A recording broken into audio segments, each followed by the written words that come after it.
कभी सोचा है कि इंडिया का कॉन्स्टिट्यूशन कैसे बना, या इसकी कॉस्ट क्या थी, या फिर इसे किसने इंस्पायर किया?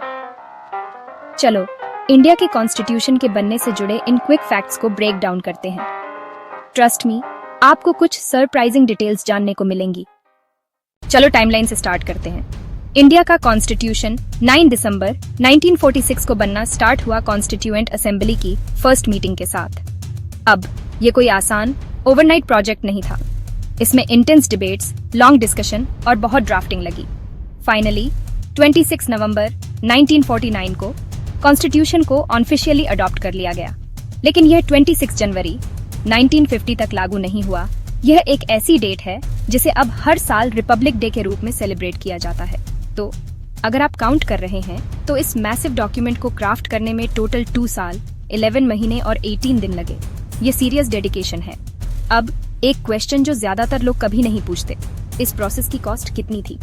उस टाइम कॉन्स्टिट्यूशन बनाने में लगभग 6.4 मिलियन रुपए या 64 लाख लगे।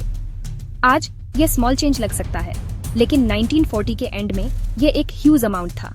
वैल्यू को इमेजिन करो, एक पूरे नेशन के लिए फाउंडेशन बनाने में हर रुपया इन्वेस्ट किया गया। लेकिन इंस्पिरेशन का क्या?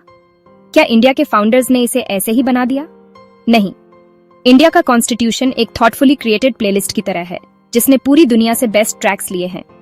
यूके से हमने पार्लियामेंट्री सिस्टम लिया, लेजिस्लेटिव सुप्रीमेसी का आइडिया और रूल ऑफ लॉ लिया। यूनाइटेड स्टेट्स ने हमारे फंडामेंटल राइट्स को इंस्पायर किया, एक इंडिपेंडेंट जुडिशियरी, प्रेसिडेंशियल पावर्स और जुडिशियल रिव्यू को इंस्पायर किया। आयरलैंड ने हमें directive principles of state policy दिए, ये कंट्री को चलाने के लिए बड़े पिक्चर गाइडलाइंस हैं। कनाडा के मॉडल ने हमारे फेडरल स्ट्रक्चर और स्ट्रॉन्गर सेंटर को इंस्पायर किया। ऑस्ट्रेलिया ने कॉन्करेंट लिस्ट और स्टेट्स के बीच फ्री ट्रेड के आइडिया में अपना कंट्रीब्यूशन दिया। सोवियत यूनियन से हमने फंडामेंटल ड्यूटीज और सोशलिज्म की स्पिरिट उधार ली।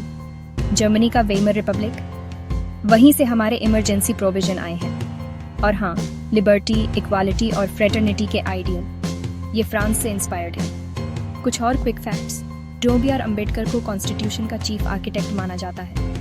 उस टाइम कॉन्स्टिट्यूएंट असेंबली में 299 मेंबर्स थे, जो इस इनॉर्मस टास्क पर बहुत मेहनत कर रहे थे। और यह देखो, इंडिया का कॉन्स्टिट्यूशन अभी भी दुनिया का सबसे लंबा रिटन कॉन्स्टिट्यूशन है।